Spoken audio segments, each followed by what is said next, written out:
los temas de seguridad y migración. Algunos de los énfasis de la relación México-Estados Unidos. Democracia, lucha contra la corrupción y derechos humanos. Protección humanitaria frente a la migración. El sentido de frontera de Estados Unidos. La cuarta parte de los inmigrantes en Estados Unidos son de origen mexicano. El proceso migratorio de México a Estados Unidos tiene más de 130 años de historia, por lo que aquí se los presentaremos dividido en 6 grandes fases. Fase 1. La era del enganche, de 1884 a 1920.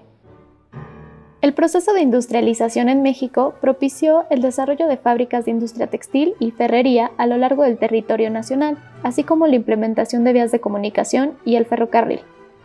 Esto supuso la ampliación del mercado laboral y mayor demanda de obreros.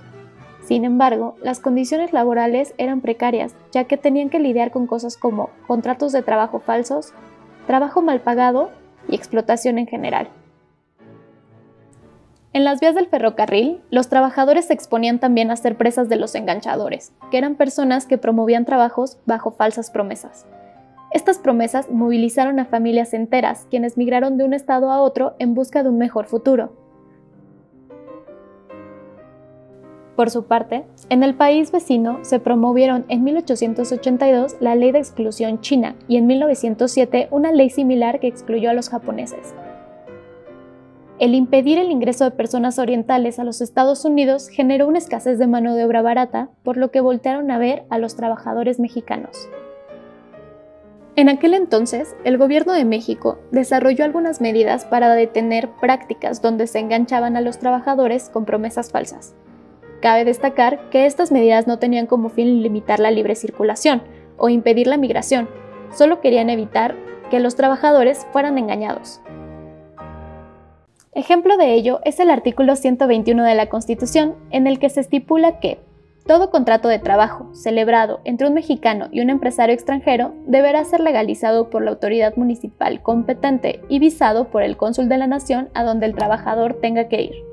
A pesar de esto, hubo muchas dificultades para atender las problemáticas sobre la ilegalidad en las contrataciones. Se estima que en este periodo hubo alrededor de 600,000 migrantes mexicanos. El tema que abordo es el tema migratorio. When Mexico sends its people, they're not sending their best. I already started discussing these issues with the president of Mexico. Se ofreció de que iba a haber esa reforma migratoria y no la llevaron a They're cabo. sending people that have lots of problems. And our friends in Latin America. A las políticas migratorias y a cualquier política. They're sending us not the right people. It's coming from more than Mexico.